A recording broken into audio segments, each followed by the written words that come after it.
Welcome to the newest episode of Beyond the Fame with Jason Fraley. I'm your host, Jason Fraley, picking the brains of the top filmmakers, musicians, and artists of our time. Nathaniel Rateliff rocks Merriweather Post Pavilion in Columbia, Maryland on Friday for the Outlaw Music Festival with Willie Nelson and Sturgill Simpson. I spoke with him in 2016 about forming the Night Sweats for the hit single S.O.B. Hey, it's a pleasure to be here. Take me a little into your own personal story. When did you discover music and start playing?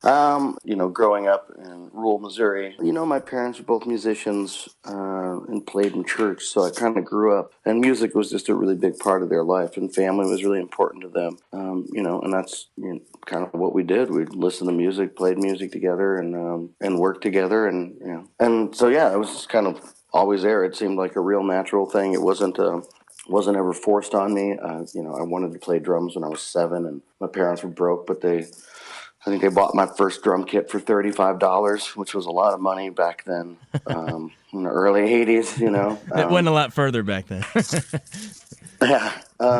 We had other things, we used to hunt and that kind of stuff, so you can make money go, you can always eat, but you may not have heat. So That's great. So that was sort of how you got started playing, but what sort of artist do you remember listening to, as you were coming up that may have inspired you? Oh, yeah, Neil Young was a big one when I was a kid. I remember hearing John Cougar Mellencamp all the time when I was a kid, too. It was my cousin, my aunts and uncles would listen to that, and my cousins would, show up and like, check this song out. We were just little kids, probably like 7 or 8. But I don't know. Bob Dylan was always very important to me, and Willie Nelson is, a fabulous musician and songwriter, and has done so many good things. If you look at his history, the things he's done, like he has his own biodiesel company, and Neil Young too. Like I think that if you actually take some time to look into what those guys have done with their time, it's pretty impressive stuff. Definitely. Now take me into the Wheel and how you changed that over to the Night Sweats. Yeah, well, the Wheel, or Nathaniel Rateliff stuff, I did for about 7 years, touring and working hard, and Joseph Pope, who's my best friend, we moved out to Colorado together in 1998 from Missouri because there was really no more work there. We had already worked at a plastic factory a couple of times, so there wasn't a whole lot of opportunities. We moved out here together, and we were making music back then together, and it had a bunch of different bands, but I started to do some like singer-songwriter stuff, and like I said, we did that for a while, and then after years of struggling and treading water, just kind of as a fluke, I decided to write a couple of soul songs. I really wanted to do something that sounded like the band and Sam and Dave combined, and tried it out, and all of a sudden, within a few days, I had a bunch of songs, and then just put together a band of the same friends I've been playing with for years, really. So, and I had no idea it was going to work out. So I guess that's kind of the beauty of a mistake, I guess. Sometimes it works out. Yeah, definitely. How much did appearing on Fallon help you guys? It's funny. We were really stoked to be able to get on the Jimmy Fallon show, and I think I was backstage getting like makeup put on, and I was with the lady who we work with who helped us to get on the show. And when Jimmy was like kind of doing the introductions and like brought out a record and started to talk about it and was playing the song and freaking out about it, I was like, "Is this good?" She's like, "Yeah, it's really good." I was like, "Well, I was like, I don't mean to be ignorant, but I just don't really know. Like, I haven't really done this, so I don't know. Right. Is this a thing that's supposed to happen or not?" And his enthusiasm really helped push the record. It was 10 days before our record came out on the 21st. I think we played August 11th or on the 10th. Mm-hmm. So it was 10 days before our record release, and it. I think our pre-sales for that one night, my manager was like. He's like, you guys just sold more pre-sales than you've ever sold any records combined.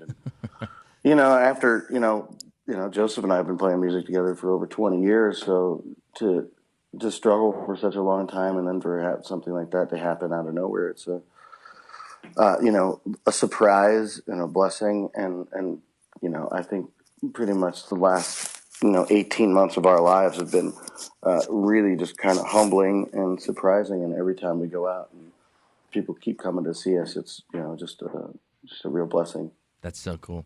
Take me into S.O.B. Where were you when you wrote it? How'd you come up with it? How cool is it to still play it? Because it's such a high energy, awesome song.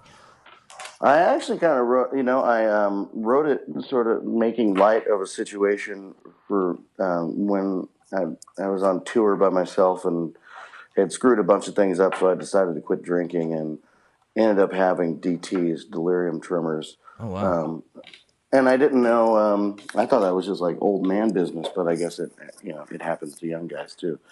So I kind of was, the song originally, when I first put the band together, before the band even was a band, I had booked a show. My friend was like, hey, why don't you come open? I was like, well, okay. I was like, so I was just trying to come up with enough material for a 30 or 25-minute set. And I thought, if we did this sort of like sing-along thing, I was like, well, we get the like, oh thing going on and clapping, and people sing along to that.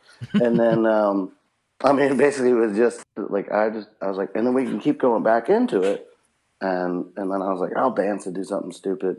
So really it was kind of a lighthearted, like making kind of, trying to be lighthearted about a pretty heavy situation in my personal life. But then also at the same time, just trying to fill space, and take up the time of a show that we didn't have enough material to play, and it still is kind of that now. It'd be like, we got to play for an hour and 15 minutes. All right, let's stretch this one out a little bit. But yeah, I had no idea. It was the last song we recorded when we were making a record with Richard Swift, and it's just a crazy thing because I think the songs that I really love are not necessarily the songs that other people love, but that's the great thing about music and art is everybody has their own interpretation, and you get to walk away with something that maybe the writer or whoever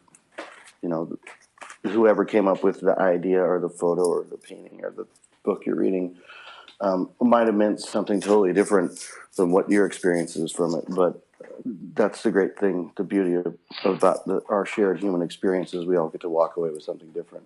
What are some of the, just real quick, you mentioned, what are some of the ones that you really like that you just mentioned? Actually, the funny thing, we're hopefully going to be putting something out here that's like some outtakes and stuff like that. Oh, cool. So there was an EP and it had a song called How to Make Friends. And then there was another song called Late Night Party that aren't on a record. And I love those ones. But, on the record, I really love I've Been Failing You, or I've Been Failing. I don't know what it's titled on the record at this point. Yeah. We were pretty drunk when we made it, so I don't know. We would just try to get through the song before we got too drunk. So nice. Well, hopefully we can hear. Hopefully we can hear some of those ones that you said are the outtakes, or maybe on a future album or something. I'd love to hear them. Yeah, man. All right, cool. Nathaniel, thanks so much for joining us. This was awesome. Yeah, thanks, bud. Appreciate it. All right. Good luck at the show. Bye. Thanks, man. Bye. Thanks so much for joining us on Beyond the Fame with Jason Fraley. Remember to hit the subscribe button and give us a 5-star rating if you like what you hear. We'll see you next time.